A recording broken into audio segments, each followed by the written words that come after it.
அண்மைச் செய்தி. மடப்புரம் கோயில் காவலாளி அஜித் கொலை வழக்கில் முதல் கட்ட குற்றப்பத்திரிகை தாக்கல் செய்யப்பட்டிருக்கிறது. அண்மை தகவலாக பார்த்து வருகிறோம். மடப்புரம் கோயில் காவலாளி அஜித் கொலை வழக்கில் முதல் கட்ட குற்றப்பத்திரிகை தற்போது தாக்கல் செய்யப்பட்டிருக்கிறது. அது தொடர்பான அண்மை தகவலை தற்போது நாம் பார்த்து வருகிறோம். மடப்புரம் கோயில் காவலாளி அஜித் கொலை வழக்கில் முதல் கட்ட குற்றப்பத்திரிகை தற்போது தாக்கல் செய்யப்பட்டிருக்கிறது. கடந்த சில நாட்களாக சிபிஐ அதிகாரிகள் இதுகுறித்து விசாரணை நடத்தி வந்த நிலையில் தற்போது முதல் கட்ட குற்றப்பத்திரிகை தாக்கல் செய்யப்பட்டிருக்கிறது. அண்மை தகவலாக பார்த்து வருகிறோம். இது தொடர்பான கூடுதல் விவரங்களோடு இணைகிறார் எமது செய்தியாளர் சல்மான். வணக்கம் சல்மான். மடப்புரம் கோயில் காவலாளி அஜித் கொலை வழக்கில் தற்போது முதற்கட்ட குற்றப்பத்திரிகை தாக்கல் செய்யப்பட்டிருக்கிறது. அது தொடர்பான கூடுதல் விவரங்களை பதிவு செய்யுங்கள்.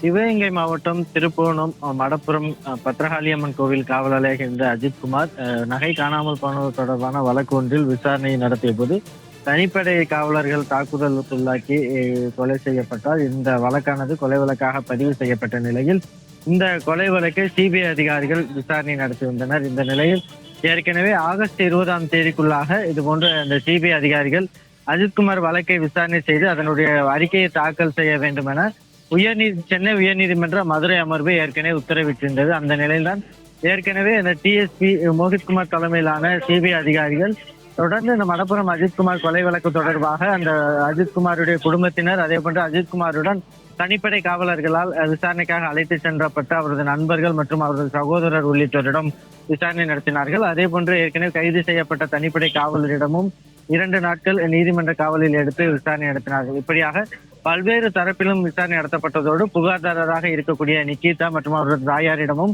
சிபிஐ அதிகாரிகள் பல்வேறு கட்ட விசாரணை நடத்தினார்கள். இந்த நிலையில்தான் அந்த விசாரணையினுடைய முதற்கட்ட தகவல் அறிக்கையை இன்று முதற்கட்ட அந்த குற்றப்பத்திரிகையை மதுரை மாவட்ட நீதிமன்றத்தில் தற்பொழுது சிபிஐ அதிகாரிகள் தாக்கல் செய்திருக்கிறார்கள்.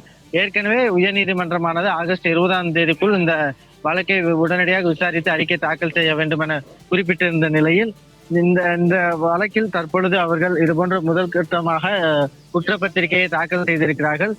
தொடர்ச்சியாக இந்த குற்றப்பத்திரிகை தாக்கல் செய்த நிலையில்தான் சென்னை உயர்நீதிமன்ற மதுரை அமர்வில் அஜித்குமார் கொலை வழக்கு தொடர்பான விசாரணையும் இன்று நீதிபதிகள் முன்பாக வரவிருக்கிறது. தற்போதைய தகவல்களுக்கு நன்றி சல்மான்.